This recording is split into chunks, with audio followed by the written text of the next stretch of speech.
بەناوی خوای گەورە سڵاوتان لەبێت بینەرانی بەڕێز و خۆشەویست هەرچەندە ئەنجامی هەڵبژاردنەکان لەلایەن دادگای فیدراڵی پەسەند نەکراوە بەڵام گفتوگۆی لایەنەکان لەسەر ئاستی عێراق و هەرێم بۆ پێکهێنانی حکوومەتی داهاتووی عێراق دەستی پێکردووە. ئەوتەبێژی کۆمەڵی دادگەریش ڕای دەگەنێت کە بەشداری هیچ گفتوگۆ و کۆبوونەوەیەک لەبارەی پێکهێنانی حکوومەتەوە ناکەن. ئاوکات وەفدی پارتی دموکراتی کوردستان سەردانی سلێمانی کرد و لەگەڵ یەکێتی و چەند لایەنێکی دیکە کۆبەوە. لە بەرنامەی ئەمڕۆ قسە لەسەرەوە دەکەین ئایا گفتوگۆکان لە ناو ماڵی کورد و شیع و سوننە چۆنن بۆ پێکهێنانی حکوومەتی داهاتووی عێراق، کورد چۆن دەچێتە بەغدا و ئایا دەتوانێت پۆستێک وەربگرێت لەگەڵ محەممەد. هێشتا ئەنجامی هەڵبژاردنەکان لەلایەن دادگای فیدراڵی پەسەند نەکراوە. لایەنەکان کەوتونەتە گفتوگۆ لەباری پێگەێنانی حکوومەتی داهاتووی عێراق. لە سەراستی هەرێمی کوردستانیش بەشێک لە لایەنەکان کۆبوونەوەی دووقۆڵیان ئەنجامدا. بە پەیزانیاریەکانیش کۆمەڵ کۆبوونەوە لەگەڵ هیچ شاندێکی حیزبی لەبارەی حکوومەتی داهاتووی عێراقەوە ناکات. لەم بارەوە محەممەد حەکیم متەبێژی کۆمەڵی دادگەری کوردستان ڕایگەیاند بەشداری هیچ گفتوگۆ و هاوپەیمانیەک بۆ پێگەێنانی کابینەی داهاتووی حکوومەتی عێراق ناکەن. لە هەمان کاتیشدا سۆران عومەر کاندیدی سەرکەوتووی کۆمەڵ بۆ پەرلەمانی عێراق باس لەوە دەکات وەک لە بانگەشەی هەڵبژاردن بەڵێنیاندا بوو دژی هەر یەک ڕیزیەکی درۆینەی کوردی دەبن کە بۆ پۆست و دەستکەوتی حزبی بێت. لەلایەکی دیکەوە وەفدی پارتی دیموکراتی کوردستان لە سلێمانی لەگەڵ هەر یەک لە یەکێتی و گۆڕان و سۆسیالیست کۆبووە و پێشبینی دەکرێت لەگەڵ چەند لایەنێکی دیکەش کۆ ببێتەوە. لە ناو قاعدەی هەموو حیزبەکاندا نەوعی لە نیگەرانی بەتای لەم بارەیەوە مەحموود محەممەد وتەبێژی پارتی لە کۆنگرێکی ڕۆژنامەوانیدا سەبارەت بە سەردانەکان بۆ لای یەکێتی ڕایگەاند. سەردانەکان بۆ ڕەوینەوەی نیگەرانی بووە ئەگەر لە هەڵمەتی بانگەشەکاندا دروست بوو بێت و سەردانی لایەنەکانی دیکەش دەکەن و دەیانەوێت پێکەوە بچنە بەغدا. ئەمین بابەشێخ وتەبێژی یەکێتیش ئاماژەی بەوەدا کە هەموو هەوڵێک دەدەن لە بەغدا و هەرێمی کوردستان یەکدەنگ بن. لەبارەی پۆستی سەرۆکۆماری عێراقیش وتەبێژی پارتی و یەکێتی لا کۆنگرە ڕۆژنامەوانی هاوبەشەکەیاندا ناکۆک بوون. لەسەر پرسی وەرگرتنی پۆستی سەرۆکۆمار مەحموود محەممەد وتەبێژی پارتی ئاماژەی بەوەدا ڕاستە پۆستێکە بۆ کورد بەڵام ناتوانن بڵێن تایبەتە بەلایەنێکی سیاسی. چەندین بابەتی گرینگمان کرد. وەک وەڵامدانەوەیکیش بۆ ئەو وتانەی مەحموود محەممەد ئەمین بابەشێخ وتەبێژ یەکێتی وتی پۆستی سەرۆکۆمار پۆستی کووردە و هیچ ناکۆکێکیان نییە و نەریتێک هەیە بۆ یەکێتی بێت. بە پێی دەستور دوای پەسەندکردنی ئەنجامی هەڵبژاردنەکان لەلایەن دادگای فیدراڵیەوە دەبێت سەرۆکۆمار لە مای 15 ڕۆژدا بانگێشتی پەرلەمانی عێراق بکات بۆ یەکەمین کۆبوونەوە. دوای یەکەمین کۆبوونەوەی پەرلەمانیش دەبێت لە ماوەی 30 ڕۆژدا سەرۆکۆمار هەڵبژێردرێت و دواتریش سەرۆکۆمار کوتلەی زۆرینە بۆ پێگەێنانی حکوومەتی نوێی عێراق ڕادەسپێرێت.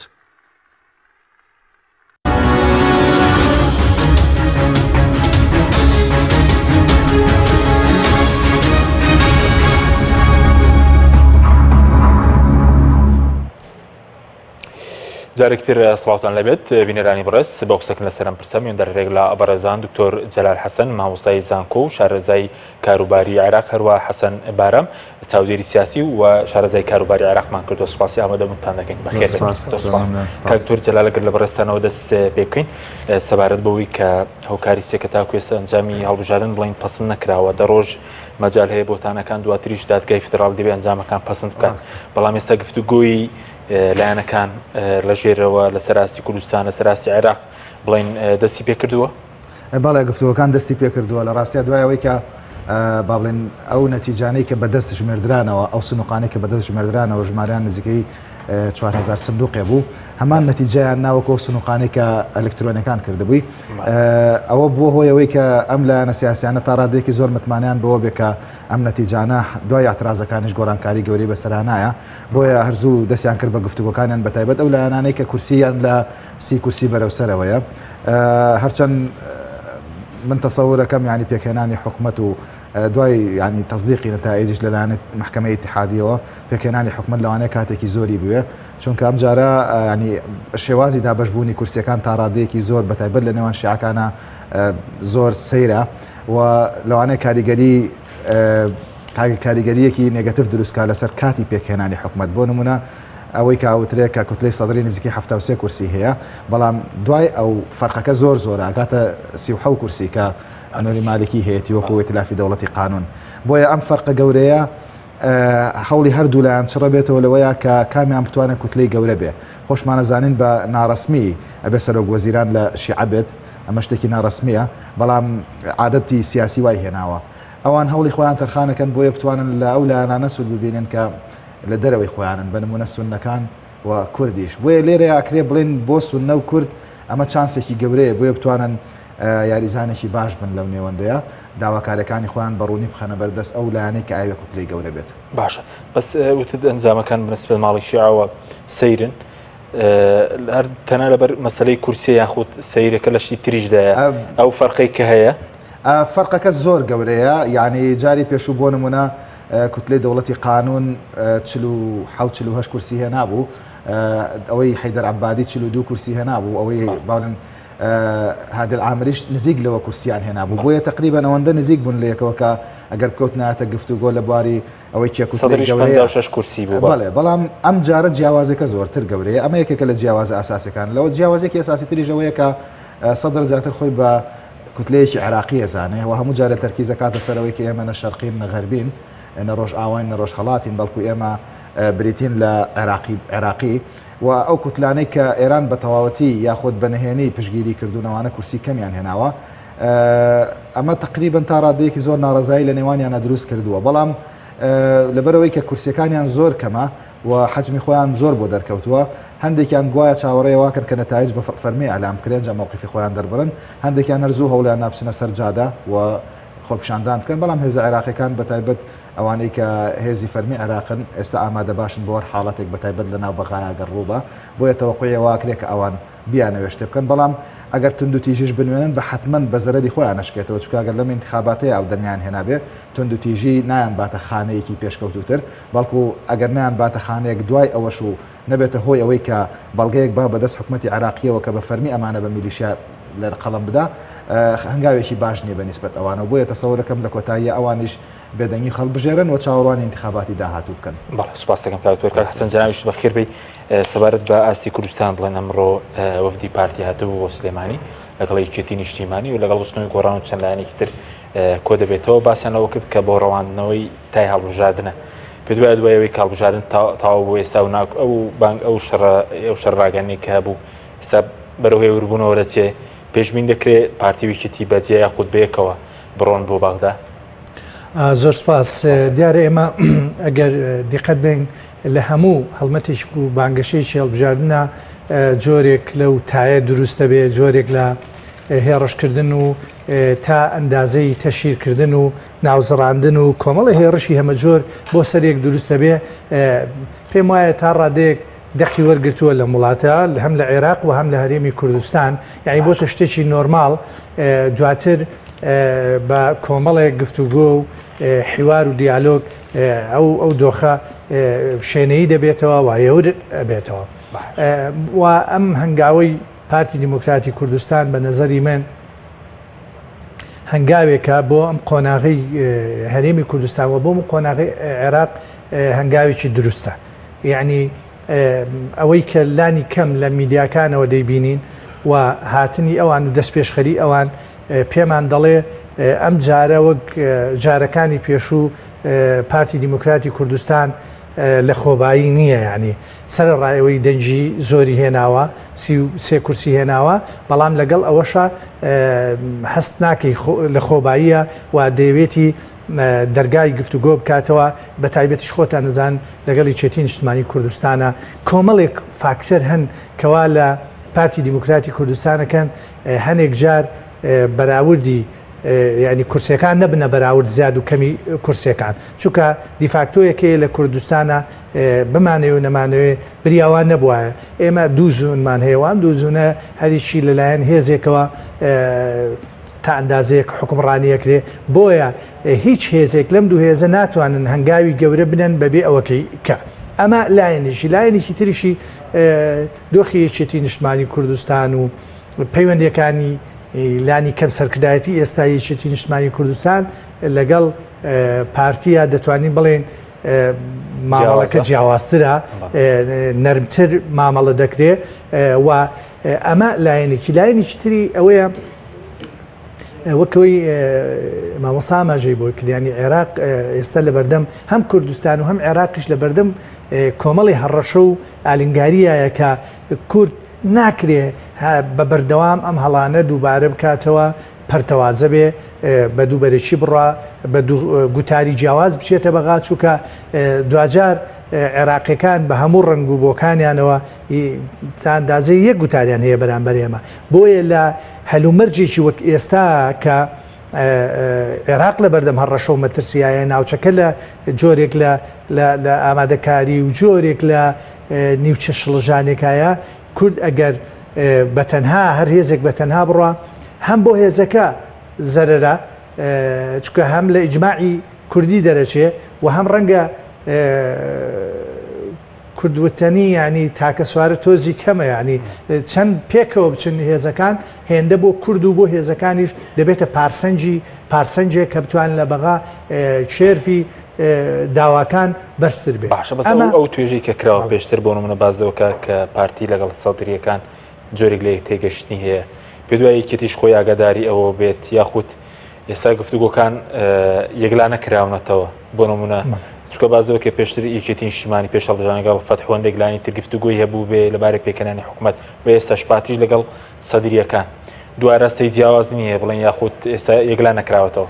من هەمیشەوەکو ئەو نیشتمانیەک ئومێدەخواز بووم یعنی مەسن سەرکردایەتی سیاسی کورد بە تایبەتی هەردوو هێزی سەرەکی بەردەوام ئەو گەمەیان دابش بکردبایە لە نێو خۆیانە چی لەگەڵ وڵاتە هەرێمایەتەکان و چی لەگەڵ هێزە جیاوازەکانی عێراق بۆیە بە بەردەوامی ئێمە لە ناو هاوکێشەکە بۆ ئایمان دیارە ئەمە خۆزگەیە کە من پێم وانییە زۆر ئەم گەمەیان کردبێ سەرکردایەتی سیاسی بەڵام لەبارەی ئەوەوە کە پێش هەڵبژاردن خۆتە زانی هەم وەفدێکی باڵای یەکێتی نیشتیمانی کوردستان چەند جارێک ڕۆیشت لەگەڵ سەرجەم هێزە عێراقیەکان بە سونە و شیعەوە بە چەپ و دیموکراتەوە بە ئیسلامی و ئەلمانیەوە کۆمەڵی زنجیرەیە لە یەک حاڵی بوون و گفتوگۆ کران و هەروەها پارتیش بەڵام یەکێتی پارتی پێکەوە نەچوون یعنی یەکێتی بەجیا پارتیش بەجیا چوونە و گفتوگۆیانەوە بۆیە ئەو گفتوگۆیانە لە ئێستادا هاوکێشەی هەڵبژاردن کاریگەری بۆ سەر ئەو گفتوگۆ پێشوەختانە داناوە بە تەسەوری من مەسەلەن بۆ نمونە ینی بۆ نمونە یەکێتی نیشتیمانی کوردستان ئەگەر گفتوگۆکانی لەگەڵ بەدر و لەگەڵ دەوڵەتی قانون و لەگەڵ نەسر و لایەنەکانی ترە بوو بێ بەڵام ئێستا دەزان ئەو لایەنانە پاشقشەیەکی زۆریان کردووە ئەمە کاریگەری هەیە بۆ سەر بڕیاردان بۆ سەر ڕێکەوتنەکان لە ڕۆژانی داهاتوو لە بابڵین لە مانجی لانی کەم لە مانجی داهاتوە کەواتە ئەمە بۆ پارتیش بە هەمان شێوە یەکسانە ئێستا خۆتە ئەزانن بەرەنجامی هەڵبژاردنەکان بە شێوەیەکە کۆمەڵی هێزی خستۆتە دواوە و کۆمەڵی هێزشی بە مەسافەیەکی زۆر بردوۆتە پێشەوە ئەمە کاریگەری بۆ سەر ماجەرای گفتوگۆکان لە نێوان هێزە سیاسیەکان بەگشتی و لە نێوان کورد لەگەڵ هێزە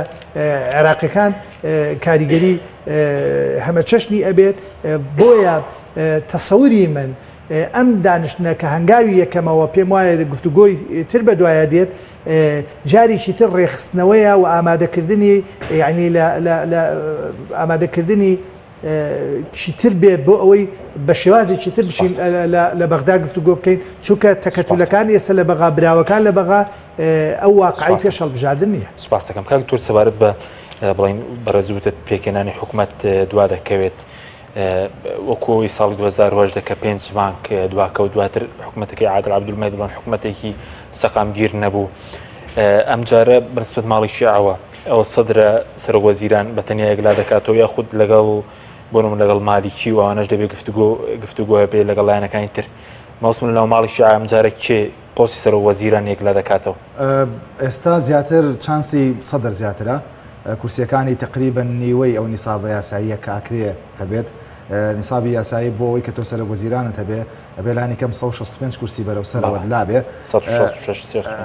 خۆی 66 کاتە 332 کورسی 165 کاتە 330 کورسی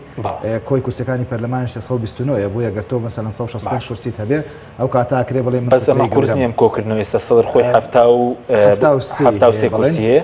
بڵێن هەر وا بمێنێتەوە خۆی تەسەوەر ناکەم یعنی چانسی لایەنە شیعەکانی تر زۆر کەمە بەتایبەت ئێمە ینی بەهێزترینیان دەوڵەتی قانونە بەحکمەوەی کە نووری مالکی دووجار ئەزمموی سەرۆک وەزیرانی هەبووە و لەو دووجارەیە بەتایبەت لەگەڵ هەرێمی کوردستانە کێشەکان گەشت بووە لووتکە و پێم وایە هەر ئەو تەسەڕفاتە سیاسیانەی ئەو بۆ کە هەرێمی کوردستانی بە شێوەیەک با بڵێن گیاندە عاجزیەک کە تەنانەت ڕێفراندۆم ئەنجام بدە و ئەوەش کە ئێستا بەسەر یاساغا بێتەوە لەوەی کە گوایە ئەو بۆتە خاوەنیەوەی کە پرۆژەی بڕینی قوتی خەڵکو و موچەی خەڵکو ئەم بابەتانەی کە زیاتر بەزەمەوەی پێشوو لە هەولێر بوو پێمە ئەو کێشانە جۆرێک لە کەم بوونەوە ناوەڕە سیاسی تێڕوانینێکی جیاوازە بوو مالکی لەلایەن پارتیەوە لەو سەردانی هەولێر ڕاستە خۆی با بڵێن حتا وەکو کەسایەتی بەشێک لە سیاسەکان لەیەکەوە نزیکە لەوانە ئەو عینادیەی کە لە کەسایەتی نووری مالکیە هەیە تا ڕادەیەکی زۆر ڕەنگە کاتی خۆشی زیانی پێگەیان دەبێ و تەنانەت با بڵێن ئەو کاتەش کە حیدەر عەبادی لێ جابێتە بەشێکی زۆری و عینادە سیاسیەیە کە مالکی هەیەی تەنانەت با بڵێن بەشێک لە مێژوو نووسان دانێکیان تۆبی دۆچ بۆ نمونە هەرە و با بڵێن ئینگلیزە خۆی بڵێن لە کۆمەڵە مەقالاتە باسی مالکیەکە لە 2011 و 12 کە دەرچووە پێی وایە کە مالکی دەوڵەتێکی لە ناو دەوڵەتێکا دروست کردووە کە ئەگەر بێت و پرۆژەکەی سەری بگرتایە لەنگە بەرەو دیکتاتۆریەتێکی گەورە بڕۆشتینایە بۆیە تا ڕادەیەکی زۆر کەسایەتێکی خوازراو نییە و من پێم وایە هەر لەو ڕۆژەوە کە سەدر تا ڕادەیەکی زۆر لەوانەیە بتوانێت پابەندی هەندێک لەو پەیمانانە بێکەبی یا زیاتر مەیلی کورد بەلای سەدرا بچێ ئەوە ئەگەر سەدر بتوانێت بەبێ مالکی بۆ نمونە بەبێ دەوڵەتی قانون و بەبێ هادل عامری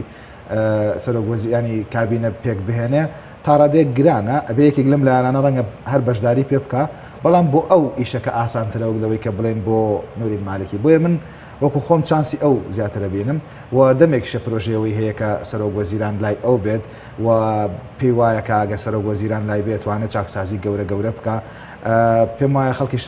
ئەبێ ئەوی بۆ تاقی بێتەوە ینی وەک چۆن پێش خۆی هەرچیەک هات ئەم چاکسازی گەورانەی بە خەڵکەوت پەیمانی پێیان بەڵام سەرکەوتو نەبوون تەنانەت فەساد لە سەردەمی ئەوانە گەیشتە لووتکە و کۆمەڵێک با بڵێن فەسادی ئیداری و تەنانەت فەسادی مالی و کەمکردنی کەمبوونەوەی احتیاتی نەقدی عێراقیش کە پارەی عێراقی بەرەو دابەزاندن بردووە هەر لە سەردەمی ئەوانە بووە ینی مامەڵەیەکی تەندروستیان نەکردووە لەگەڵ بار و گوزەرانی خەڵک لەگەڵ حاڵەتە سیاسەکە و لەگەڵ حاڵەتی تریش بەس پێت وایە ئەو ناکۆکیێکی ئێستا دروست بووە لە ئەنجامی هەڵبژاردنەکان جگە لە سەدر لەناو ماڵی شیعە بۆ نمونە نووری مالکیە حەکیمە عەبادیە هەتا بڵێن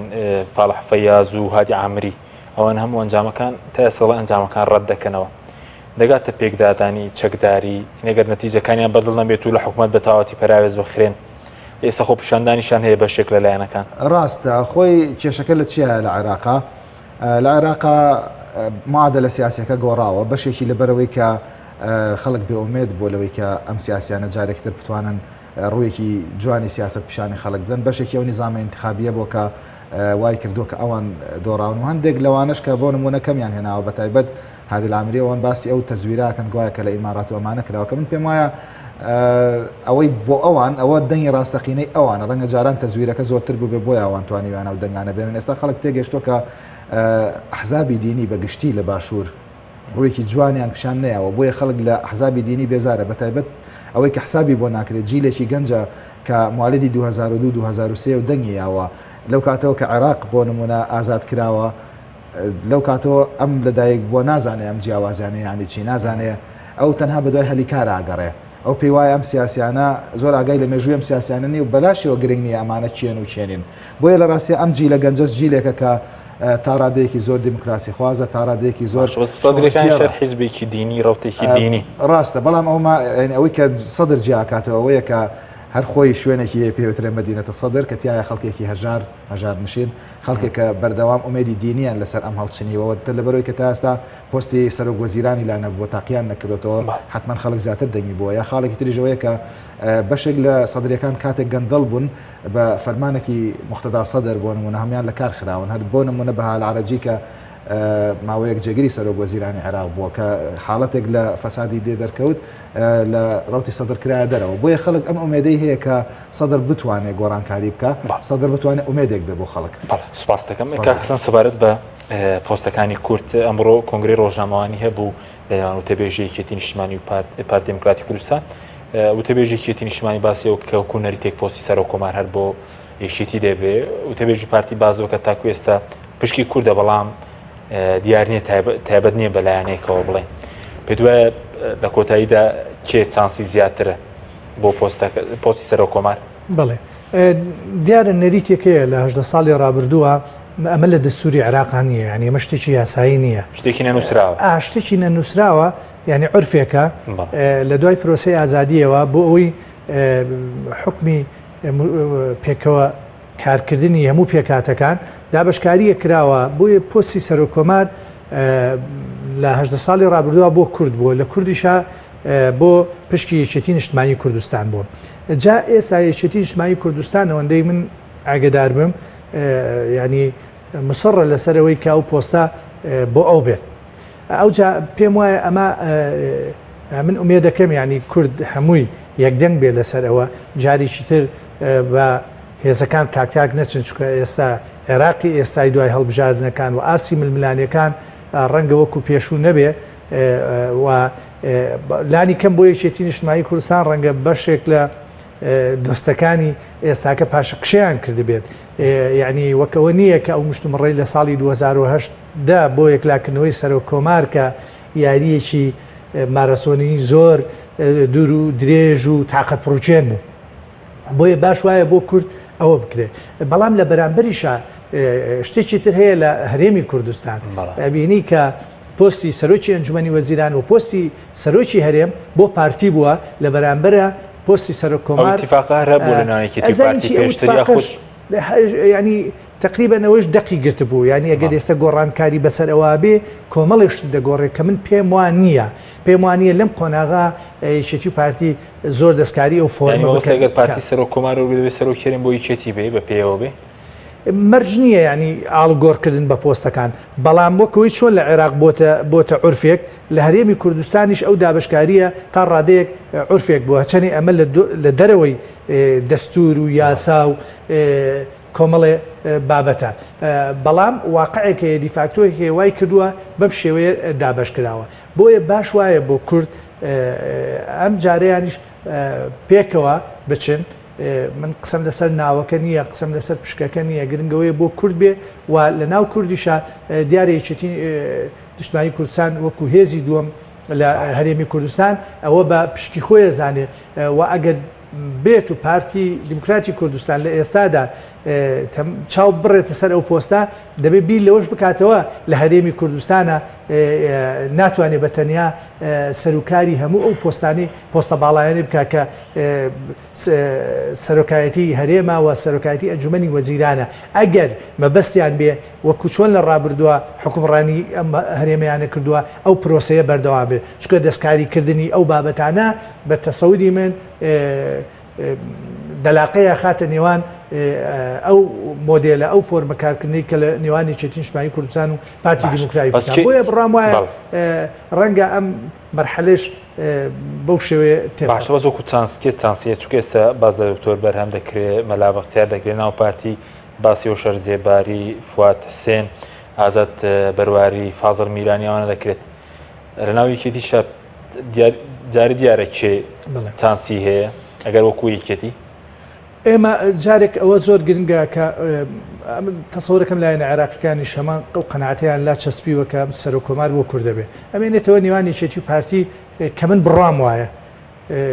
پارتی دیموکرات دوجار لە سەرەوە ڕازیە بێ بۆ یەکێتی نیشتمانی کوردستان لە بەرامبەر چی بڵێن لە بەرامبەر پۆستی تر لە بەغدا زۆر شت ئەوترێ بەڵام ئەو شتانە کاک حەکیم تا ئێستا ڕسمی نییە مەسەڵەن باسی پارێزگاری کەرکووکەکەن باسی کۆمەڵی پۆستی ترەکەن ئەمانە فەرمینین ئێستا مەسەڵەن تۆ لە من پرسی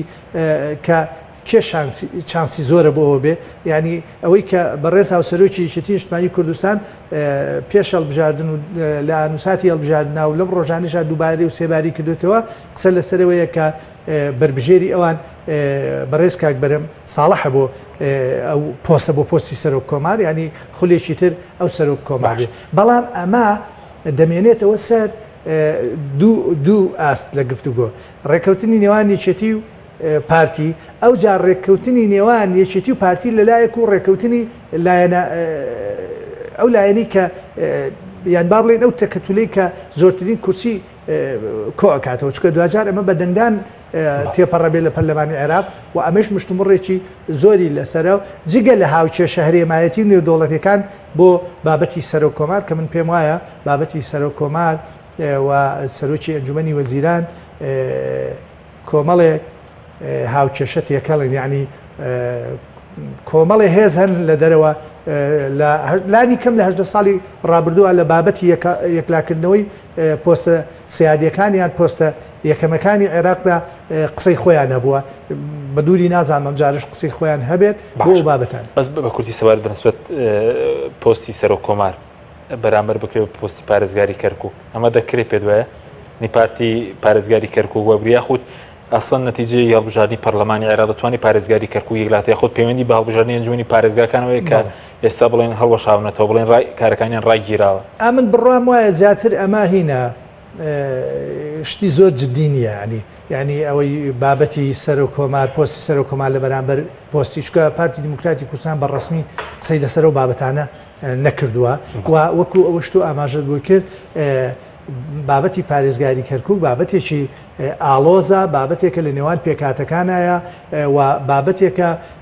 پێویستی بە یەکڕیزی ماڵی کووردە و ئەوجا هەڵبژاردننی ئەنجومەنی پارێزگاکان دەکرێت ئەنجامەکەی چۆنە بێ ئەمە بابەتێکە هێشتانە پێم وایە ینی کاتی ماوە قسەی لەسەر بکرێت بەڵام ئەمەی سەرۆک کۆمارە ئەگەر دۆخی کەمە قسەشم لەسەرەوە هەیە دۆخی عێراق تێک نەچێت و حکوومەتەکە دروست بێ نزیکترین پۆست کە یەکلایی دەکرێتەوە پۆستی سەرۆک کۆمار. کاک دکتۆر سەبارەت بە بڵین سونەکان بارودۆخیان چۆنە ئەوانی شەرداوای سەرۆکی پەرلەمان دەکەنەوە یاخود لە ناو چۆن لە ناو ماڵی شعدا بەشبوون هەیە بڵێن دەبێت لە سەرۆک وەزیران ڕێکەون ناو سونەکانیش دامە هەیە ئەگەر بۆ سەرۆکی پەرلەمان بێ یاخود بۆ پۆستی تر بێ بەتاکید ئەوەی کە لە ناو ماڵی کووردا هەیە و لە ناو ماڵی شیعە هەیە بە هەمان شێوەش لە ناو سونەکانە هەیە بەتایبەت ڕەنگە بڵم تا ڕادەیەکی زۆر تونتریشە ئەو دابەشبوونەی لە نێوان خەمیسڵ خەنجەر و لەگەڵ محەممەد حەلبوسیە هەیە دابەشبوونێکی قوڵی تا ڕادەیەکی زۆر ئایدۆلۆژیشە نەکەرەوەی دابەشبوونێکی سیاسی بێ ئەو تەوەجوهاتە سیاسیانەی کە دایمەن خەمیسڵ خەنجەر هەیبووە تا ڕادەیەکی زۆر جیاواز بۆ لە ئەوانەی کە محەممەد حەلبوسی هەیبووەوە ئەشزانین کە تقریبا محەممەد حەلبوسی نزیکەی 2.5 دەنگەکانی خەمیسڵ خەنجەری هەیە بۆیە تەسەورەکەم چانسی ئەو دیسانە بۆ دووبارە بوونەوە بە سەرۆکی پەرلەمان تا ڕادەیەکی زۆر چانسێکی گەورەتر بێ بەڵام سونەکان تا ڕادەیەکی زۆر لە داواکارەکانی خۆیانە ئەوانەی شیعەکان یاخود ئەوانەی کورد ڕوون نین ناوچەکانیان بۆ نمونە ناوچەیەکی بەرفراوان و ئالۆزن تا ڕادەیەکی زۆریش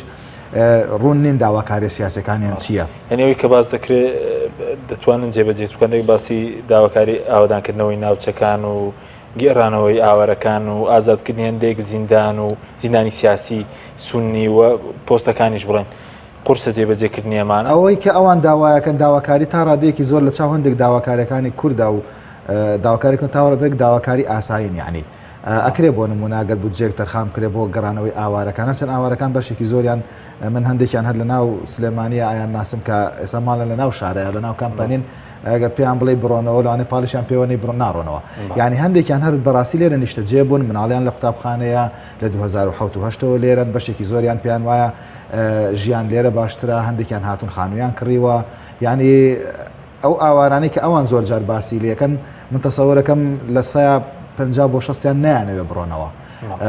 و حتا با بڵێن لە کوردستانە ئەمانەت و سەلامەتیشان پارێزراوە بۆیە ئەو داواکاریانەی ئەوان قابلی جێبەجێکردن داواکاری زۆر قورس نین ئەوەی کە هەیە تەنها گیراوەکانیانن کە بەشێکی زۆریان بە تۆمەتی ئێرهاب گیراون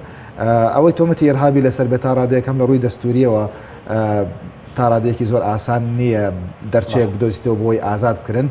ئەوەش کە لە هەمووی خراپترەوەی کە بەشێک لەو گیراوانە با بڵێن تۆمەتی ئێرهابیان دراوەتە پاڵ بەڵام تۆمەتەکان زیاتر وەک سونەکان هێڵن تۆمەتی سیاسین هەندێک سەرکردشیان هەر دەرکراوە تارق الهاشمی جێگیری سەرۆک کۆمار تارق هاشمی رافع العیساوی ئوثیل نجەیفی کە پارێزگاری نینەوا بووە یعنی ئەمانە ئێستا بۆ خۆیان بەردەوام باسییان لەوە کردو کە ئەمان ئەگەر بێت و محکەمەیەکی با بڵێن بێلایەن هەبێ ئاسایی یاچنە بەردەم محکمە و دۆسیەکانی خۆشیان بەدڵنیایی و عەرزی ئەو محکەمانە ئەکەن یعنی کاتی خۆی هەر بە تۆمەتی ئێرهاب ئەو سەر تارق هاشمی با بڵێن جێگری سەرۆک کۆمار بوو کە تۆمەتی تیرۆری بۆ دروستکراوە خۆشی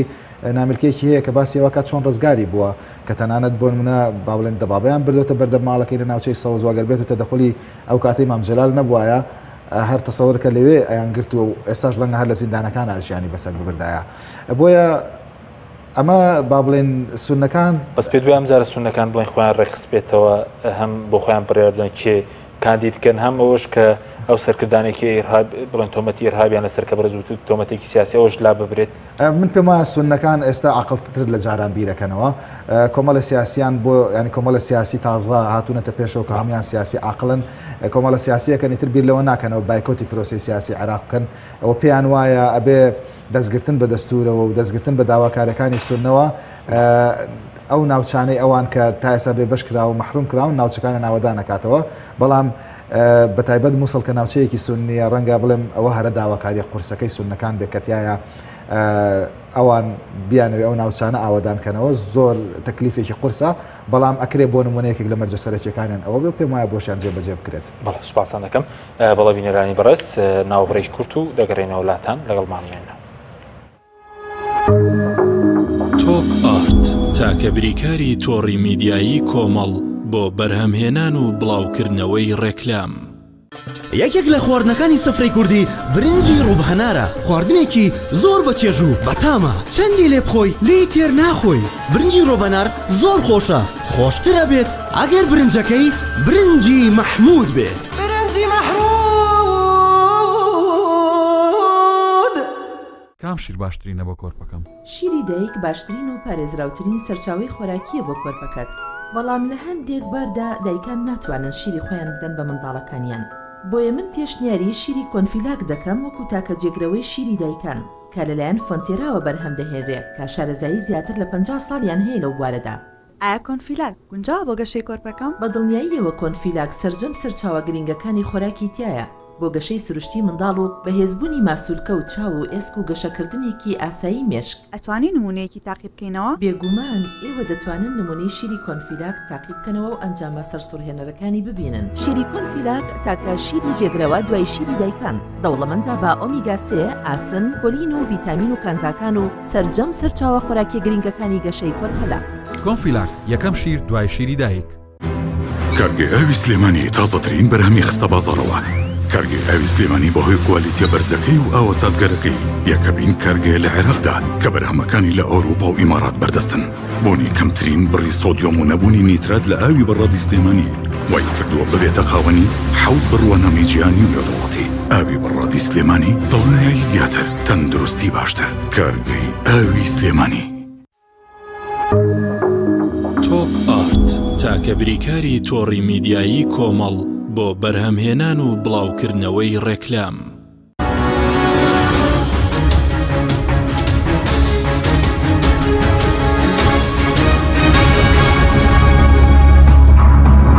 دارکتر سڵاوتان لەبێت بینەرانی بەڕێز کاک حەسەن بنسبەت لایەنە کوردیەکانەوە باسی یەک ڕێزی دەکرێت بەڵام پێ دوایە لەسەر ئاستی ناوخۆی کوردستان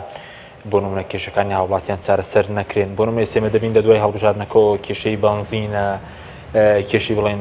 نەوتی سپی و ئەوانە گران بوونەوە مەسەلەی ناشفافێت هەیە گەندەڵی هەیە قۆڕفکاری هەیە تاوان لەسەر ڕاستی کوردستان جێبەجێ نەکرێن لایەنە کوردیەکان دەتوانن یەکڕیز بن بڵێن ئەوە ئەساسی یەکڕیزەکە لێرە نییە یعنی ئەوەی کە یەکڕیزی لە نێوان لایەنە سیاسەکانە دروست دەکا ئەی لە ئاسی جیاواز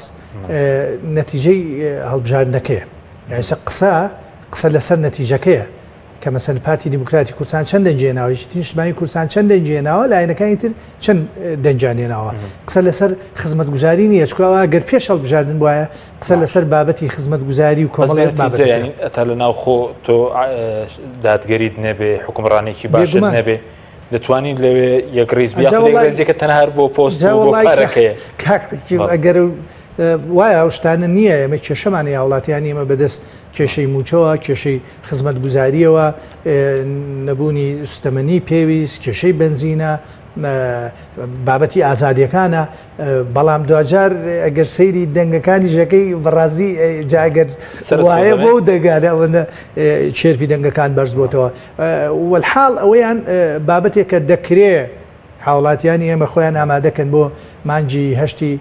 2022 کە لە هەڵبژاردننی پەرلەمانی کوردستانە لەوێ قسەی خۆیان بکەن ئەگەر بیکەن چونکە زۆر بایکۆتەوە بۆ کورسی دابەزی ڕەنگە هێزی دەسەڵات بەڵام خۆیتر ئەو هێزگەلێک بۆ خۆی ئێستاکە لە پێشووتر کورسەکانی زۆرترەوە ئێستاکە کەواتە ئێمە دین لەسەر بابەتی پەیوەندی نێوان خۆمان و پشکمان لە 4 ساڵی داهاتووی حکوومەتی عێراق قسە بکەین یەکڕیزی بۆ کورد زۆر گرنگە ینی کاک هەچیم خۆتان نزانم بەس بۆ یەکڕیزی ڕەنگە خەڵبوون لە بەغدا چی بەرەستێناوە ڕەنگە هەندێک لاواندا داوای یەکڕیزی بکەن تاوکو پۆستەکانی خۆیان مسۆگە دەکەن دوایی هەمولانەکان پەرد بن لە بەغدا ئەوجا پرسیارەکە ئەوەیە ینی بۆ نمونە سەرکرداتی سیاسی کورد و هێزە دیارەکان و بە تایبەتی بەشێکیان پند و عیبرەت و دەرسیان لە ڕابردوو لە هەڵەکانی ڕابردوو وەرگتووە ئەمە پرسیارێکە ئێمە دەبێ لە ڕۆژانی ئایندە و لە چەند مانجی ئایندا دەبینین لە حکوومەتی نوێی عێراق ئەگەر دروست بێ حکوومەتی نوێی عێراق ئەزانیی ئەوش بابەتێکە ینی بۆ خۆی پرسیارێکە من دەمەوێت قسەی لەسەر بکەم بەڵام لە ئێستا دەبا قسە لەسەر ئەویان بکەین لە ڕاستیە من پێم وایە ئەگەر سەدر حکوومەتەکە دروستکە لە بابەتی موچە و خزمەت گوزاری ئەوانە ڕەنگە دەرگای زیاتر لەسەر هەرێمی کوردستان بکاتەوە بەڵام لە بابەتی دستورە و لە بابەتی مافە سیاسیەکانمانە و لە بابەتی مادەی 140 و لە بابەتی پێشمەرگە من پێم وایە ئەوەی کە مالیچی و عەبادی کردی ڕەنگە سەدر کەمتر ناکە گەر زیاتر نەکا کەمتر ناکە وەکۆی لە ڕۆژانی ڕابردووە لێدوانەکەی پێشمەرگە هەرچەندە پێم وایە کۆنراوەتەوە کەسێ دەڵێ پێشمەرگە میلیشیا سێدە خۆی با کۆنیش بەڵام ئەوە گزارش لە دیدی مقتەدا و تیاری سەدرەکە بەڕاستی چکە خطاباتی تری هەیە وتاری تری هەیە بۆ چوونی تری هەیە بڵاوکراوی تری هەیە کە ئێمەمانان بینیمان و هەڵسەنگاندمان بۆی کرد کەواتە سەدر ژمارەیەکی ئاسان نییە ینی مامەڵەکردن ینی پێمانوانیە ئەوان شەیتان بن و ئەم فریشتە بێت چکە من خۆم خوێندەوەیەکمێ پێم وایە عێراقیەکان لە ڕاستەوە بۆ چەپ لە دیموکراتەوە بۆ نازانم ئیسلامیان لە ئیسلامیەوە بۆ ئەلمانیان دیدیان بەرامبەر کورد هەمویان نزیگن ینی زۆر دوور نین ینی هەر کامێکیان دەسڵات دەگرنە دەست و تەجروبەی 18 ساڵ و تەجروبەی 100 ساڵیشمان هەیە لەگەڵ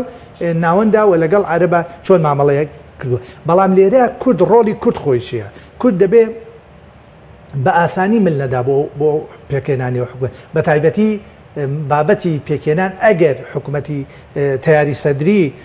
وەکو زۆرترین کورسیان بەدەستێناوە بیانەوە حکوومەت تەشکیلکەن پێویستیان بەهێزی زۆر هەیە تا بتوانن ئەو ژمارەی کە ئەو باستان کرد 165ەکە یان 166ەکە کۆ بکەنەوە ئەمە ئاسان نییە لەبەرەوەی سە معادلەکان گۆڕانکاری بەسەرهاتووە و ئەو هێزانە پێویستی بە گفتوگۆ و مفەوەزاتی زۆر هەیە بۆ ئەوەی پڕ بکرێتەوە لە ئاستی پێکاتەوە لە ئاستی جۆری هێزەکان کە لە ناو سونە لە ناو کورد لە ناو شیعەهن یعنی مەسەلەن ئەوە منطق نییە سەدر بەتەقتەینا بڵێ من نوێنەرایەتی هەموو شارع و شەقامی شیعاکەم و هەموو ئەو هێزانەی کە 67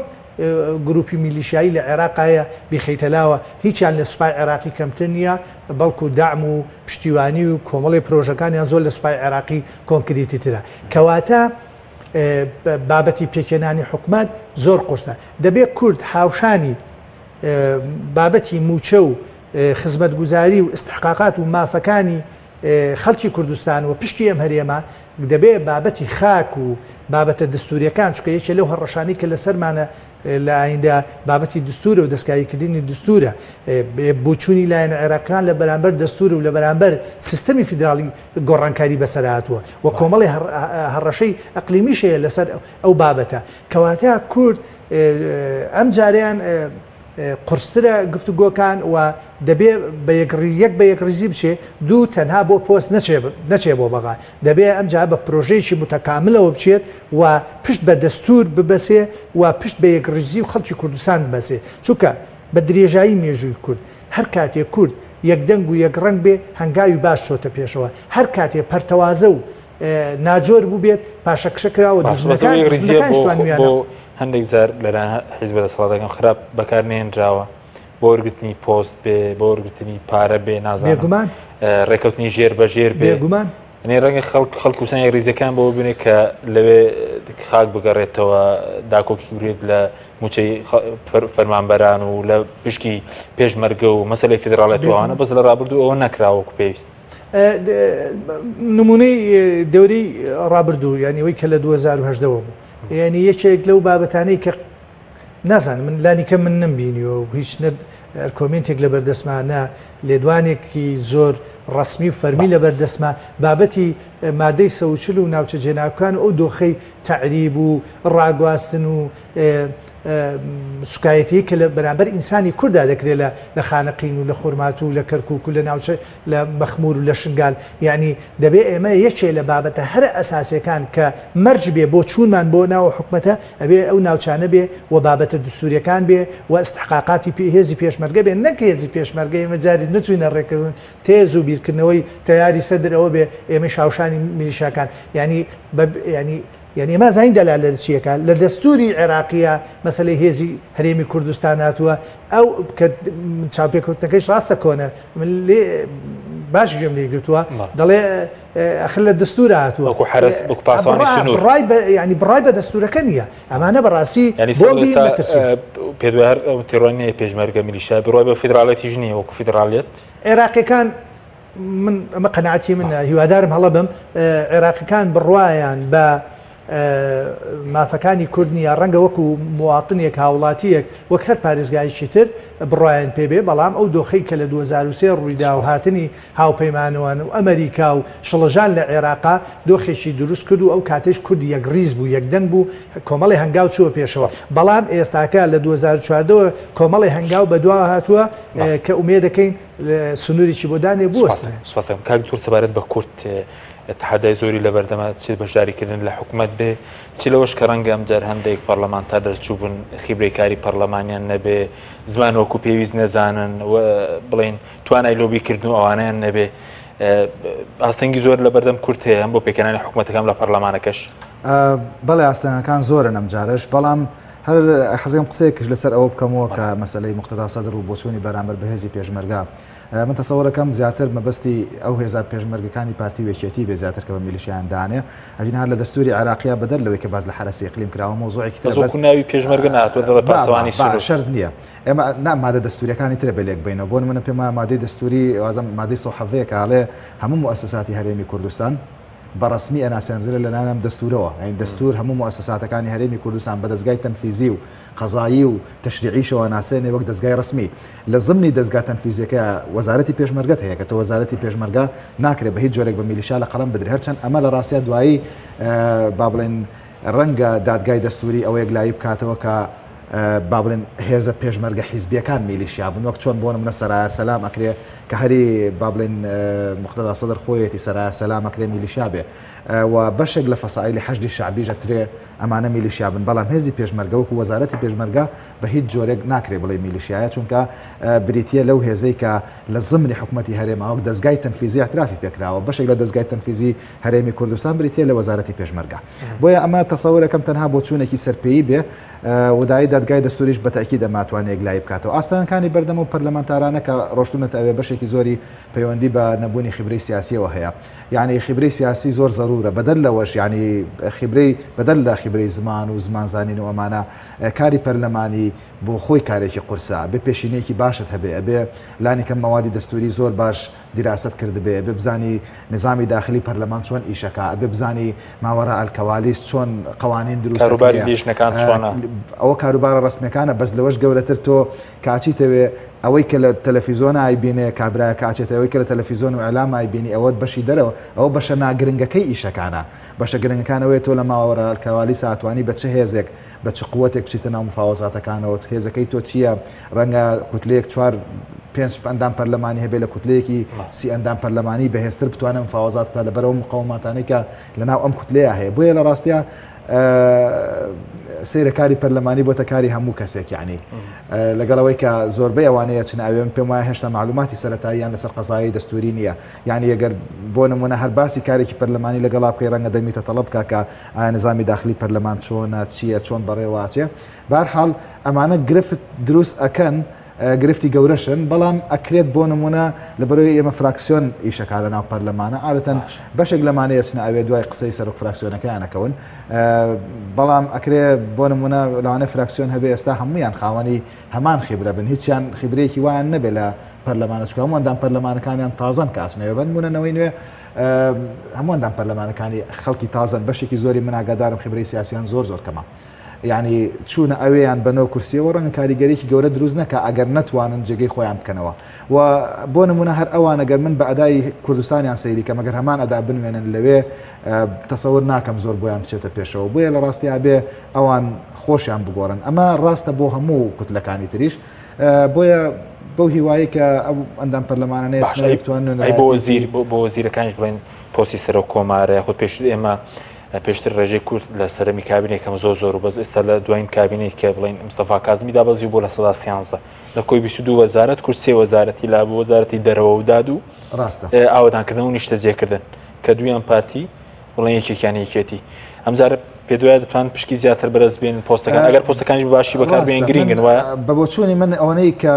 ئیشکردن لە قوڵایی عێراقەوە بەو هێزەی کە هاتە گرنگە ئەوەندە وەزارەتەکان خۆیان گرنگ نین یعنی ئێمە لە ڕاستیە تا ئێستا نەمانتوانێت دراسەیەوە بکەین کە قوڵایی ئێمە لە عێراقا ئەتوانێت چۆن بەهێز بکرێت بۆ نمونە زۆر کەم خەبیری دەستوریمان هەیە کە تا ئێستا دیراسەیەکی وردی دەستوری عێراقی کردبێت پێمان بڵێ پێگەی ڕاستەقینەی هەرێمی کوردستان لەم دەستورایە لەکوایە ئەمەش بەشێکی بۆ گەڕێتەوە کە